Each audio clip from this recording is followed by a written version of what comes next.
Eh bien, bonsoir, braves gens, et bonsoir, la rediff, évidemment. Et bienvenue dans cette nouvelle soirée Horrifiques Histoires.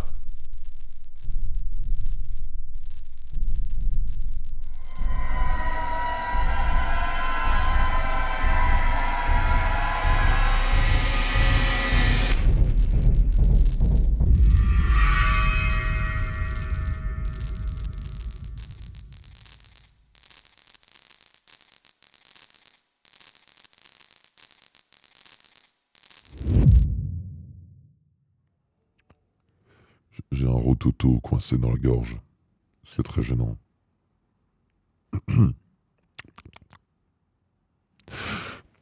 Ce soir, dans Horrifiques Histoires, j'ai dit qu'il était coincé, à quoi que vous comprenez pas dans coincé.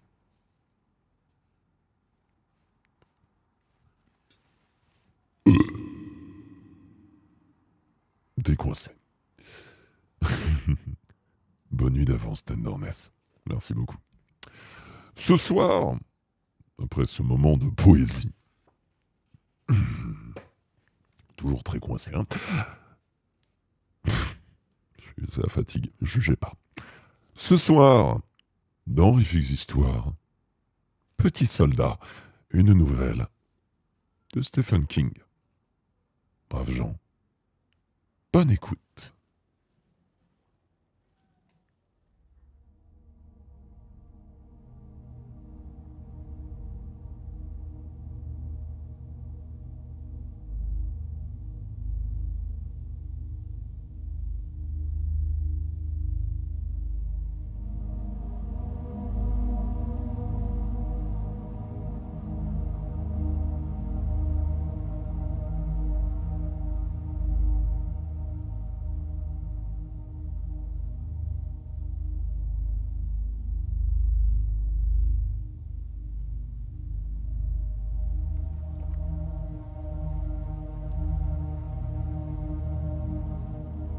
Monsieur Renshaw ?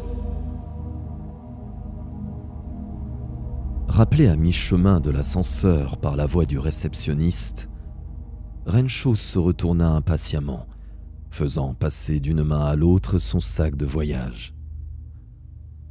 L'enveloppe qui se trouvait dans la poche de son manteau était bourrée à craquer de billets de 20 et de 50. L'affaire avait été rondement menée et le salaire excellent, même une fois déduit les 15% que raflait l'organisation en échange de ses services. Il n'avait plus envie que d'une douche bien chaude, d'un gin tonic et d'une bonne nuit de sommeil.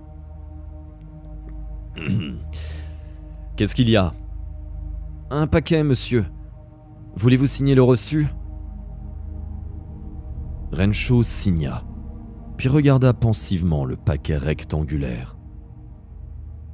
Son nom et l'adresse de l'hôtel avaient été rédigés sur l'étiquette d'une écriture penchée et pointue qui ne lui était pas inconnue.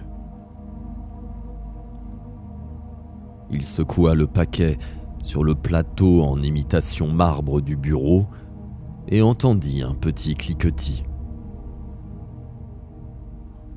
Et merci Tortal du sub, j'allais dire du fou. Merci du resub. Dois-je vous le faire monter, monsieur Renshaw ? Je le prends, merci. Il mesurait près de 50 cm de long et n'était pas facile à coincer sous le bras. Une fois dans l'ascenseur, Renshaw le posa sur les poils ras du tapis, puis fit jouer sa clé dans la serrure qui, placée au-dessus de la rangée des boutons, permettait d'accéder directement à l'appartement aménagé sous le toit. La cabine décolla silencieusement et sans heurts. Il ferma les yeux et revécut les temps forts de l'affaire sur l'écran noir de sa mémoire. Comme toujours, tout avait commencé par un coup de téléphone de Cole Bates. « T'es libre, Johnny ?» Il était libre 2 fois par an, mais jamais à moins de 10 000 $. C'était un vrai pro, digne de confiance, mais ses clients le recherchaient avant tout pour son infaillible instinct de prédateur. John Renshaw était un rapace humain que ses gènes et son environnement avaient conditionné à être inégalable en 2 circonstances. Quand il fallait tuer et quand il fallait survivre. Ensuite, il avait trouvé une enveloppe de papier bulle dans sa boîte aux lettres. Un nom, une adresse, une photographie. Seul destinataire, sa mémoire. Puis, dévalant la pente du vide-ordure, les cendres de l'enveloppe et de son contenu.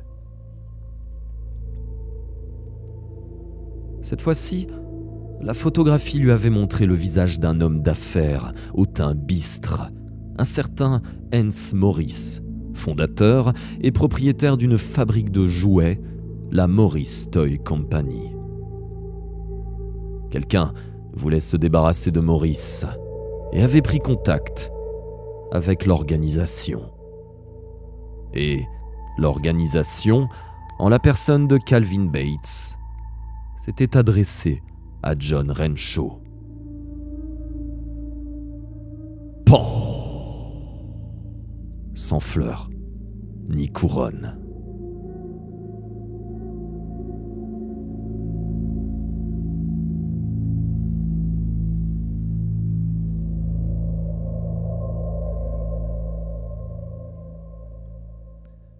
Les portes s'écartèrent. Il ramassa son paquet et sortit. Quelques instants plus tard, il pénétrait dans la suite. À ce moment de la journée, juste après 15 heures, la vaste salle de séjour était tout éclaboussée du soleil d'avril. Il s'immobilisa une seconde pour profiter du spectacle, puis s'approcha de la petite table près de la porte pour se débarrasser du paquet et de la précieuse enveloppe. Il desserra sa cravate et se dirigea vers la terrasse. Il fit coulisser la grande baie vitrée et sortit. Il faisait si froid que la morsure du vent traversait son mince par-dessus. Renshaw embrassa la ville du regard comme un général contemple un pays conquis. Les voitures transformaient la rue en fourmilière. Au loin, presque englouti dans la brume dorée de l'après-midi, tel un mirage, scintillait le Bay Bridge. Vers l'est, les grands immeubles de bureaux ne parvenaient pas à masquer la forêt des antennes de télé dont les taudis étaient plantés. On était mieux ici, sacrément mieux que dans le ruisseau.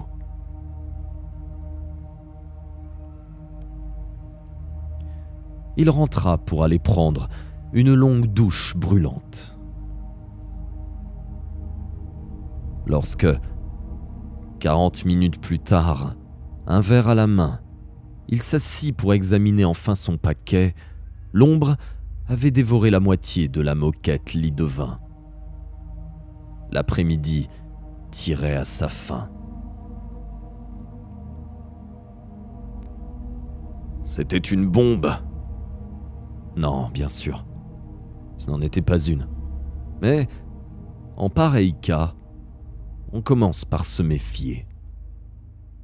Car c'est en commençant par se méfier qu'en pareil cas on continue à profiter de la vie au lieu, comme tant d'autres, d'aller pointer là-haut, au grand bureau de chômage dans le ciel.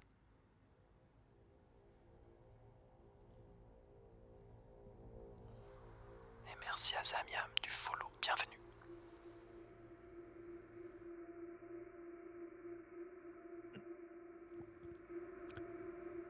En tout cas, ce n'était pas une bombe à retardement.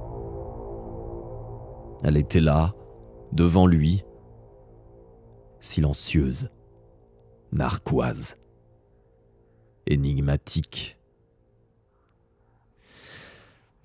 Maintenant, de toute façon, on utilise plus facilement le plastique. C'est moins capricieux que ces minuteries fabriquées par Westclox et Big Ben.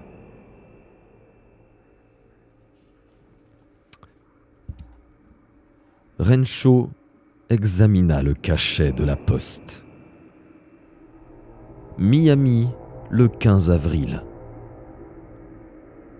Ça faisait 5 jours. Non. Si cela avait été une bombe à retardement, elle aurait déjà explosé dans le coffre-fort de l'hôtel.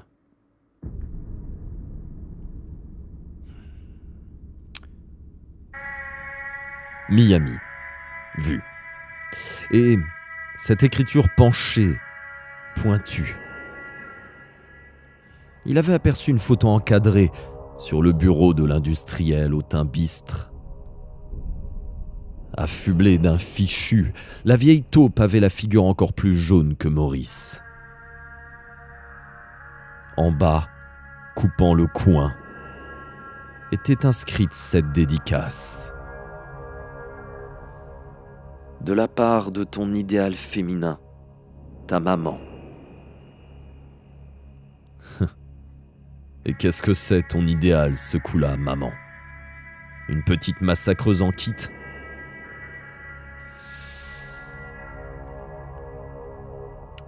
Immobile, les mains croisées, dans la plus extrême concentration, Renshaw observa le paquet. Il ne se laissa distraire par aucune préoccupation extérieure, ne se demandant même pas comment l'idéal féminin de Maurice avait bien pu découvrir son adresse. Les questions, il les poserait plus tard à Cal Bates. Pour l'instant, elles n'étaient pas d'actualité. D'un mouvement soudain et presque machinal, il tira de son portefeuille un petit calendrier de celluloïd et le glissa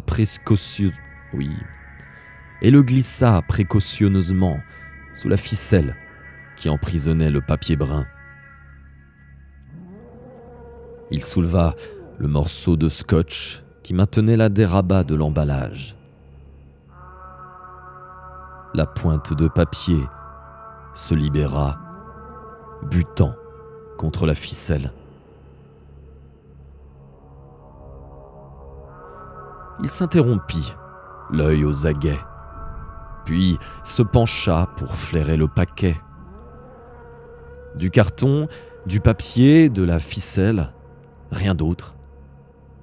Il fit le tour de la boîte, s'accroupit, puis répéta l'opération. Le crépuscule dessinait de longues ombres dans l'appartement.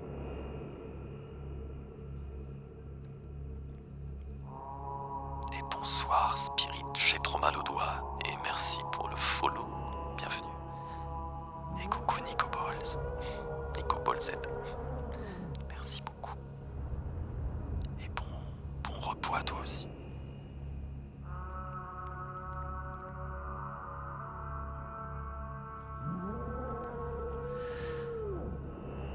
L'un des rabats se libéra de l'emprise de la ficelle, révélant une boîte d'un vert sombre. Boîte métallique, couvercle à charnière. Il tira un canif de sa poche et coupa la ficelle. Elle tomba, et de la pointe de son couteau, Renshaw dégagea la boîte.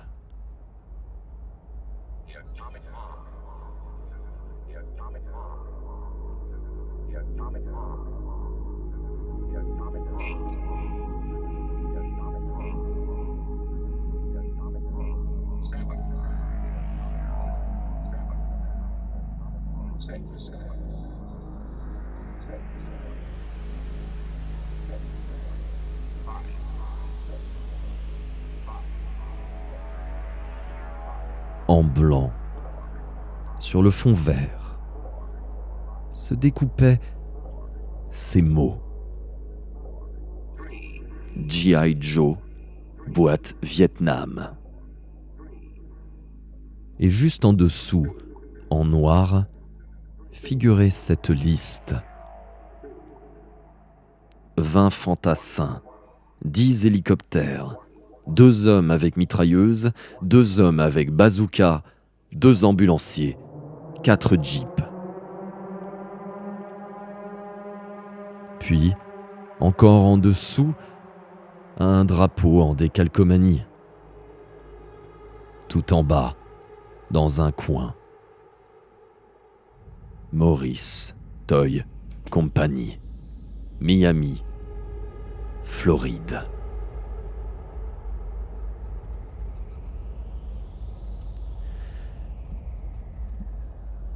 Il posa la main sur la boîte, mais la retira aussitôt. Quelque chose avait bougé à l'intérieur.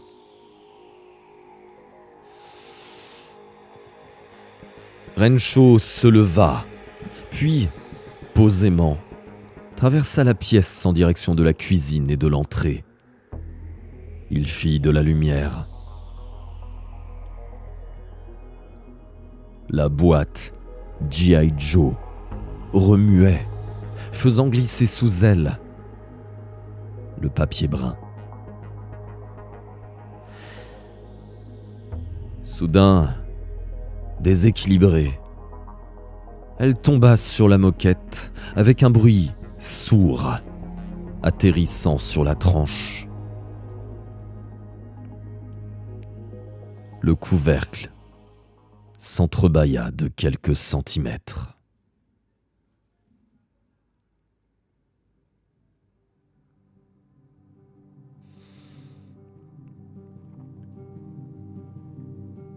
De minuscules fantassins, hauts d'environ 4 centimètres,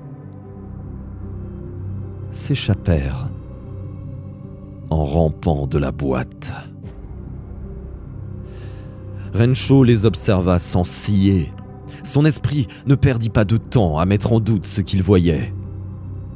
Seule l'évaluation de ses chances l'intéressait.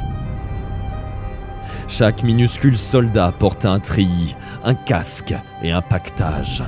Une carabine miniature était jetée en travers de leurs épaules. 2 d'entre eux gratifièrent Renshaw d'un bref coup d'œil. Leurs yeux étincelaient, pas plus gros que des billes de stylo. 5, 10, 12, tous les 20 furent là. L'un, qui faisait de grands gestes, commandait aux autres. Ils s'alignèrent le long du couvercle entrouvert par la chute et commencèrent à pousser. La fente s'élargit progressivement. Renshaw saisit l'un des gros coussins du canapé et s'avança vers eux. L'officier se retourna en gesticulant. Les autres l'imitèrent, empoignant leurs fusils. Renshaw entendit comme des claquements à peine perceptibles, puis eut soudain l'impression d'être piqué par des abeilles.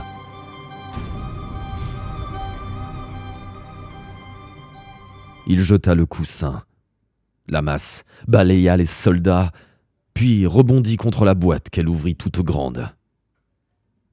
Tel un vol de moustiques bourdonnant, une nuée d'hélicoptères miniatures camouflés en vert s'en échappa.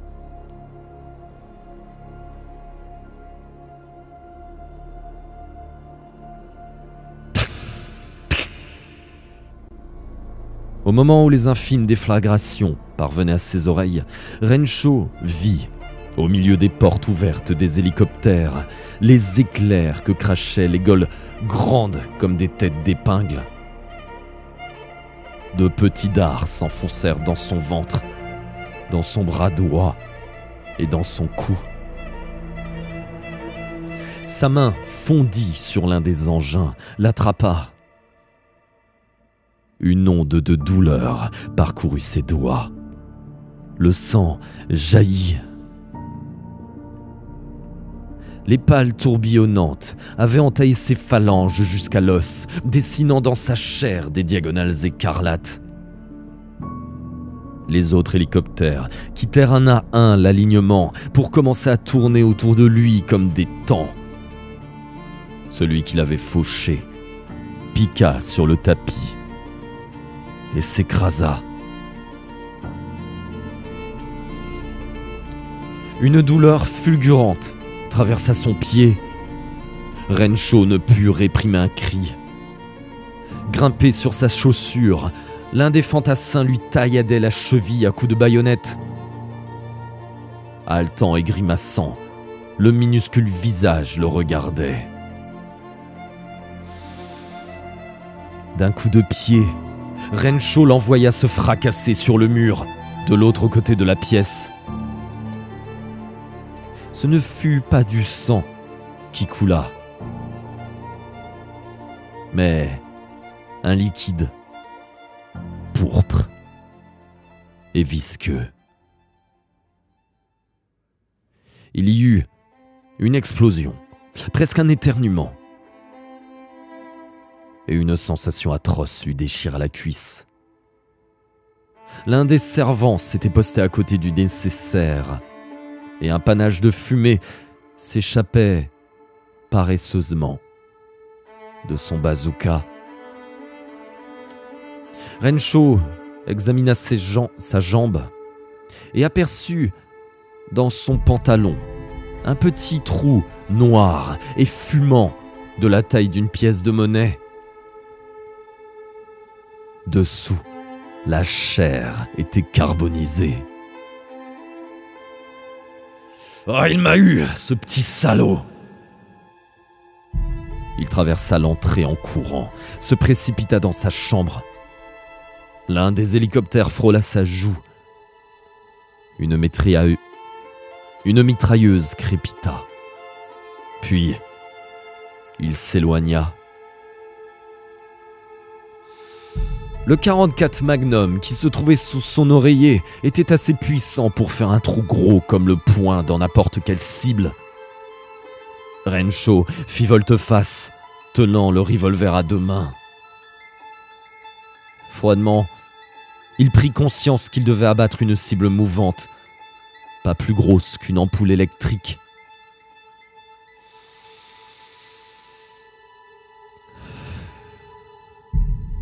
Deux hélicoptères pénétrèrent dans la chambre. Assis sur le lit, Renshaw tira une première fois. L'un des engins se désintégra. Et de deux, pensa-t-il. Il visa de nouveau, pressa la gâchette. Il a bougé! Saloperie, il a bougé!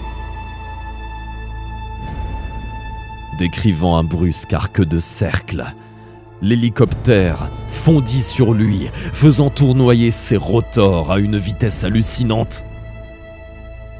Accroupi dans l'encadrement de la porte, l'homme qui tenait la mitrailleuse de l'hélicoptère tira plusieurs rafales brèves. Renshaw se jeta sur le sol et roula sur lui-même. Mes yeux! Le salaud voulait m'avoir aux yeux! Il se retrouva sur le dos près du mur opposé, tenant son arme à hauteur de poitrine. Mais l'assaillant battait en retraite. Il sembla faire du surplace pendant un moment, puis disparut en direction du salon, s'inclinant devant la force de feu supérieure de Renshaw. Renshaw se leva, tressaillant de douleur, quand il s'appuya sur sa jambe blessée. Elle saignait abondamment. Pardi, vous en connaissez beaucoup, vous, qui ont été descendus à bout portant par un bazooka et qui sont encore là pour le raconter.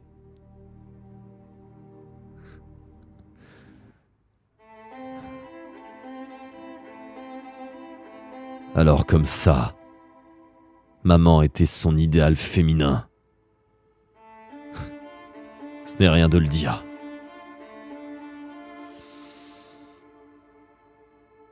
Il déchira la tête de l'oreiller en lanière dont il se servit pour bander sa jambe, ramassa le miroir de toilette qui se trouvait sur la commode et se posta près de la porte de l'entrée.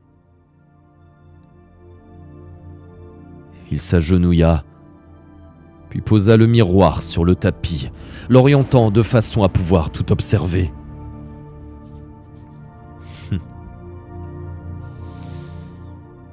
Ils installaient un campement près de la boîte. Sérieusement, les soldats miniatures s'affairaient, montant les tentes. Des jeeps de 5 cm de haut semblaient accomplir des tâches de la plus haute importance. Un ambulancier s'occupait du soldat que Renshaw avait envoyé bouler. Au-dessus, les 8 hélicoptères rescapés formaient un essaim protecteur, tournant à hauteur de table à thé.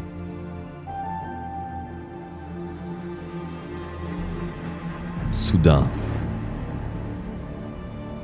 ils remarquèrent la présence du miroir. Et mettant un genou à terre, 3 fantassins commencèrent à tirer. Le miroir vola en éclats. C'est bon, j'ai compris. Renshaw revint vers la commode et s'empara de la lourde boîte fourre-tout en acajou que Linda lui avait offerte à Noël. Il la soupesa, hocha la tête, s'approcha de la porte de l'entrée, puis la franchit d'un seul élan. Il banda ses muscles et, tel un lanceur de baseball, balança la boîte. Elle fila à toute vitesse, fauchant les homoncules comme des quilles. L'une des jeeps décrivit 2 tonneaux. Renshaw s'approcha de la porte du salon, repéra l'un des soldats étendus et lui régla son compte. Plusieurs d'entre eux s'étaient remis, certains étaient agenouillés, s'obstinant à tirer. D'autres s'abritaient, d'autres encore s'étaient réfugiés dans le nécessaire. Les piqûres d'abeilles commencèrent à cribler ses jambes et son torse. Mais aucune ne l'atteignit plus haut que la cage thoracique. Peut-être n'était-ce pas à leur portée? Peu importait. Ils ne refuseraient pas le combat. En aucun cas.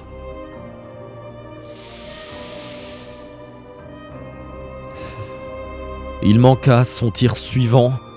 Ils étaient si ridiculeusement petits. Mais la fois d'après, il écrabouilla un autre soldat. Les hélicoptères le chargeaient férocement.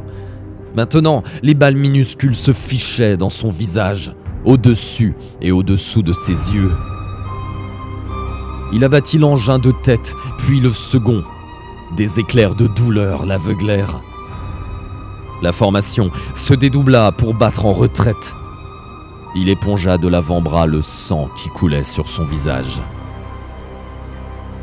Il s'apprêtait à tirer de nouveau quand il se figea. Les soldats, qui s'étaient réfugiés dans la boîte, avaient entrepris d'en extirper quelque chose. Quelque chose qui ressemblait à...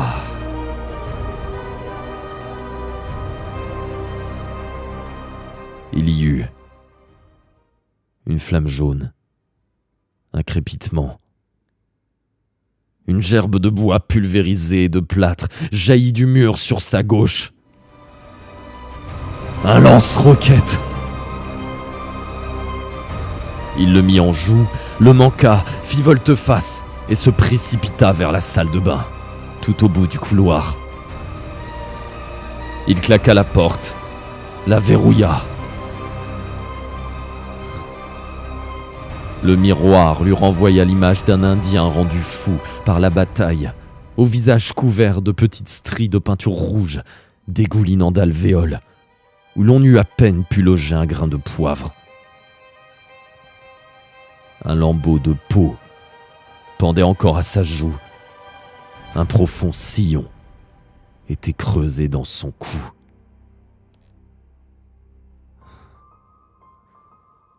Je perds, putain. Il passa une main tremblante dans sa chevelure.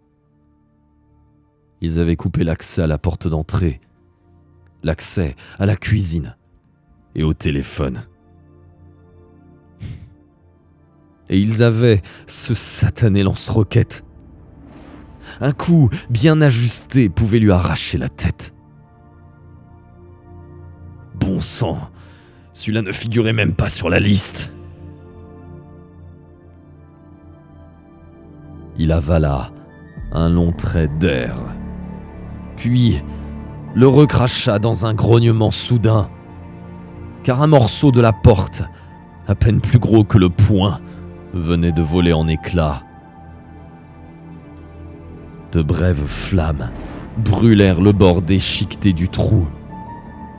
Puis il aperçut l'éclair d'un second tir. Des fragments de bois incandescents. Des fragments de bois incandescents tombèrent sur le tapis de bain. Il les dispersa du pied, tandis que 2 hélicoptères s'engouffraient dans l'orifice en bourdonnant agressivement.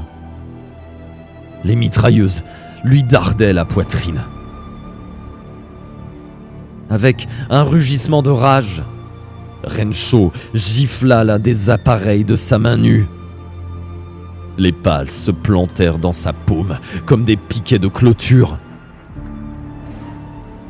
Mu par une inspiration désespérée, il jeta sur l'autre hélicoptère une lourde serviette de bain. L'engin tomba vers le sol en tournoyant. Renshaw le piétina. Son souffle se faisait de plus en plus rauque. Du sang coula dans son œil, chaud et piquant. Il l'essuya. Voilà, bon Dieu, ça les fera réfléchir.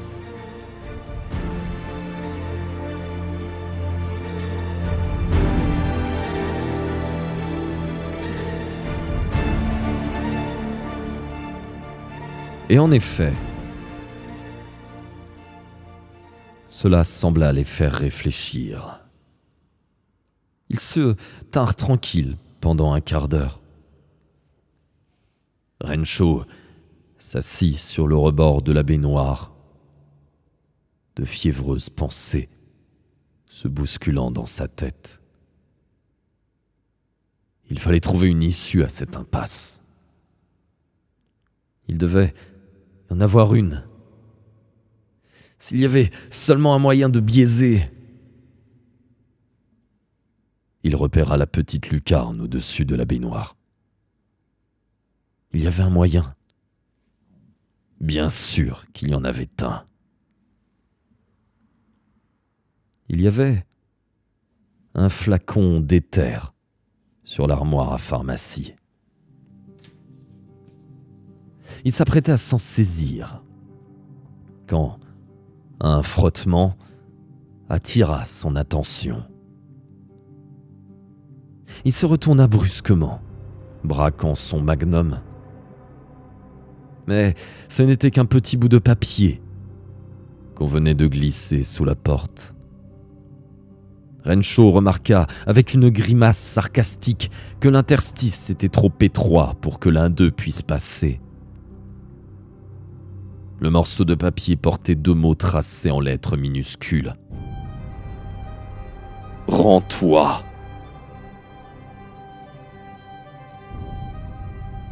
Renshaw esquissa un rictus, confiant le flacon d'éther à sa poche de poitrine.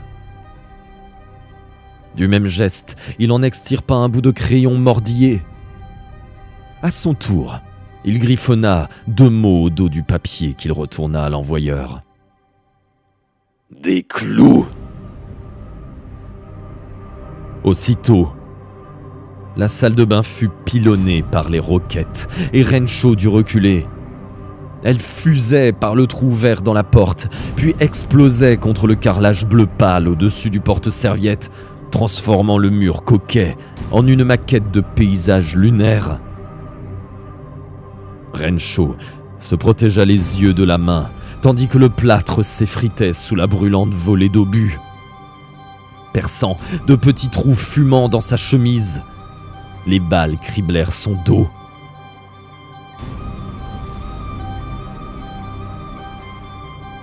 Le tir ayant cessé, Renshaw se mit en mouvement.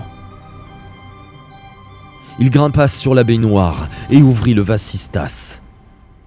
Les étoiles glacées le contemplaient. L'ouverture était étroite et le rebord en dessous ne l'était pas moins. Mais ce genre de considération n'était pas de mise. Il se hissa jusqu'à la lucarne et l'air froid gifla de plein fouet son visage et son cou la serré. En équilibre sur les mains, Renshaw regarda vers le bas. 40 étages plus bas. Vu du toit, la rue ne paraissait guère plus large qu'un petit train électrique. La ville ruisselait de feux étincelants.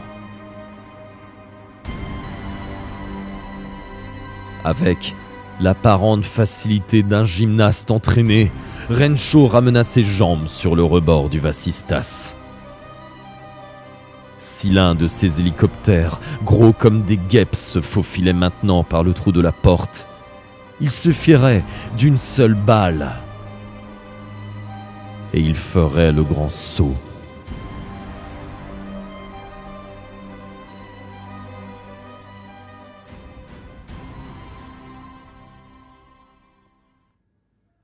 Rien. Il fit glisser son pied jusqu'au rebord extérieur, agrippant la corniche d'une main.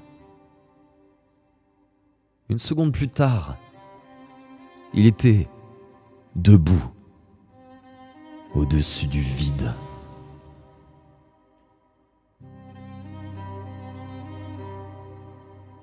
S'efforçant de ne pas penser au gouffre auquel il tournait le dos, ou à ce qui arriverait si l'un des hélicoptères le prenait en chasse, Renshaw progressa vers l'angle de l'immeuble. 5 mètres. 3. Ça y est. Il s'arrêta, la poitrine écrasée contre la paroi, les mains adhérant à la surface rugueuse. Il sentait la fiole d'éther dans sa poche et la présence rassurante du magnum coincé dans sa ceinture. Maintenant, ce satané coin. Doucement, il fit passer un pied de l'autre côté de l'angle et reporta dessus tout son poids. L'arête lui scia le ventre et la poitrine. Une plaque de fiente d'oiseau s'était accrochée au grain de la pierre, juste devant ses yeux. « Je ne pensais pas qu'il pouvait voler si haut », pensa-t-il stupidement. Son pied gauche glissa. Il chancela au-dessus du vide pendant une fraction de seconde, battant frénétiquement l'air de son bras droit pour retrouver l'équilibre. Puis étreignit farouchement les 2 côtés du bâtiment, le visage cisaillé par l'arête vive et le souffle court. Progressivement, il amena son second pied de l'autre côté. 10 mètres plus loin, la terrasse de sa salle de séjour faisait saillie. Il continua de se déplacer en crabe, hors d'haleine. Par 2 fois, un coup de vent semblait vouloir lui faire perdre prise. Il dut s'arrêter.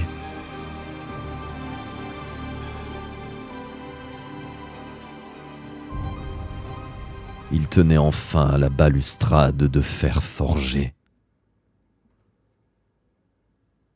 Il l'escalada, sans un bruit. Il avait laissé les rideaux à demi tirés sur la baie vitrée, et put donc risquer un coup d'œil prudent. Il lui tournait le dos, exactement comme il l'avait espéré. 4 soldats et un hélicoptère montaient la garde devant la boîte. Le reste de la troupe et le lance-roquettes devaient être postés face à la porte de la salle de bain. Parfait. On fait éruption comme un flic. On liquide ceux du séjour et hop, direction la sortie. À l'aéroport par le premier taxi. Une fois à Miami, trouver l'idéal féminin de Maurice. Peut-être pourrait-il lui griller le visage au chalumeau. Ce serait un juste retour des choses.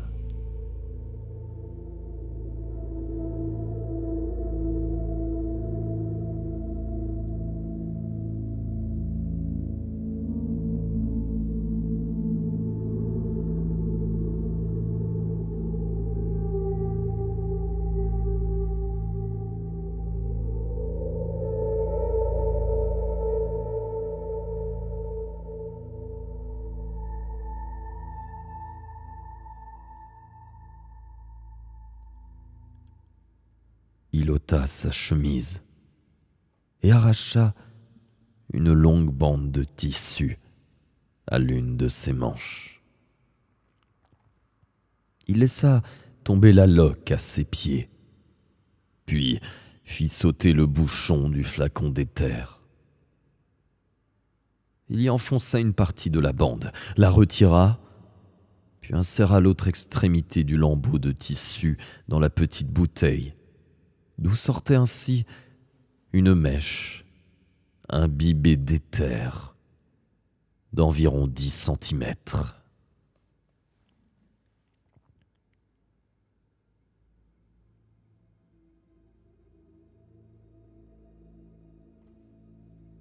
Il prit son briquet,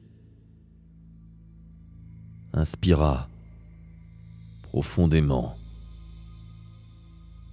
et battit la molette.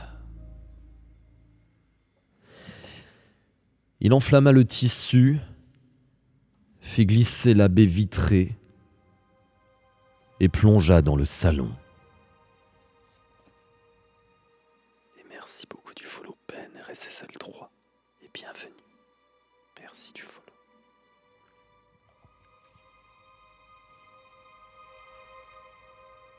L'hélicoptère réagit instantanément, le chargeant à la façon des kamikazes, tandis qu'il fonçait sur le tapis où tombaient de petites gouttes de liquide enflammé. Renshaw lança le bras en avant, remarquant à peine la vague de douleur qui déferla jusqu'à son épaule, quand les pales tournoyantes lacérèrent sa chair. Les fantassins lilliputiens se réfugièrent dans la boîte. Ensuite, tout alla très vite. Renshaw balança le flacon, qui se transforma en une boule de feu. Il se rua en direction de la porte.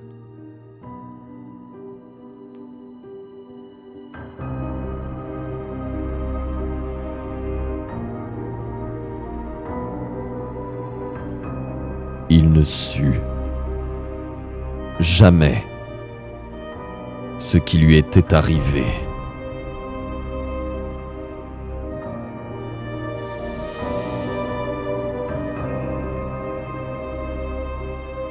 Le fracas qui retentit aurait pu faire penser à un coffre-fort tombant d'une hauteur respectable.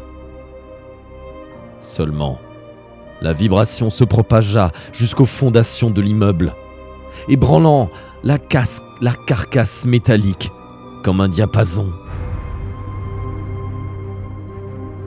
La porte de la suite fut arrachée de ses gonds et alla s'écraser sur le mur opposé. Un homme et une femme qui passaient devant l'autel main dans la main levèrent les yeux, tous deux alertés par un grand éclair blanc. On eût dit que 100 armes à feu avaient tiré au même instant.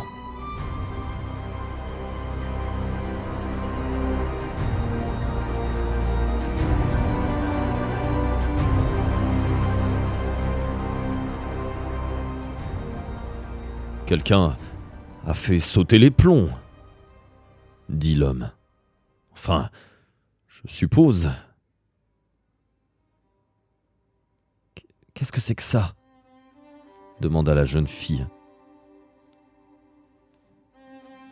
Quelque chose planait doucement vers eux. L'homme s'en saisit de sa main libre. Bon Dieu, une chemise. Il y a plein de petits trous. Et du sang. Je n'aime pas ça, fit nerveusement la fille. T'appelles un taxi, hein, Ralph ? Les flics vont nous interroger s'il s'est passé quelque chose là-haut. Et je suis pas censé me trouver avec toi. Mais oui, bien sûr. Il jeta un coup d'œil alentour, aperçut un taxi et le siffla. Ils coururent. Derrière eux, un petit morceau de papier qu'ils n'avaient pas remarqué atterrit près des vestiges de la chemise de John Renshaw. Une petite écriture penchée et pointue avait rédigé ces mots. « Hé les gars, un super bonus dans cette boîte Vietnam. Attention, il s'agit d'une offre limitée. Un lance-roquette, 20 missiles sol-air à telle chercheuse, une mini bombe atomique. »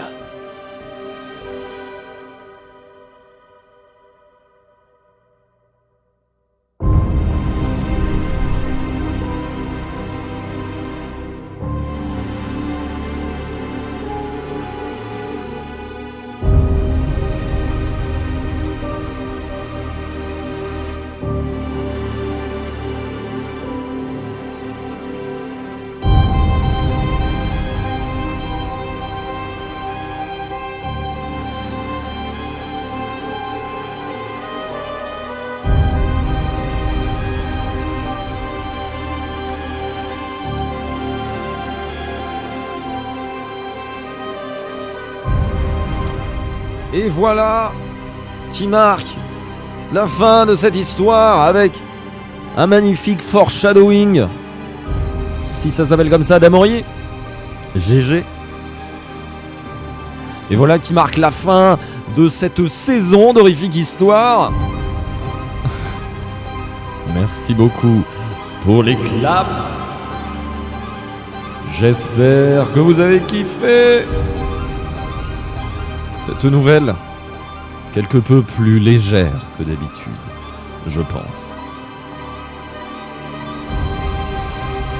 Moustique!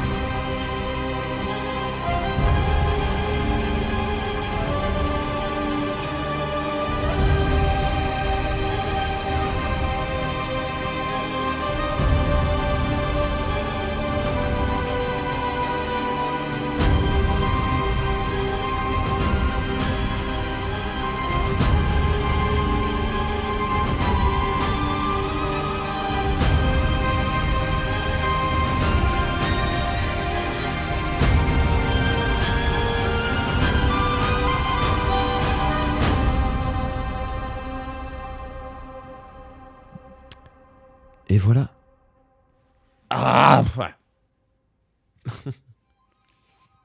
Me fait attaquer par des bestioles. Terrible. Elles aussi miniatures.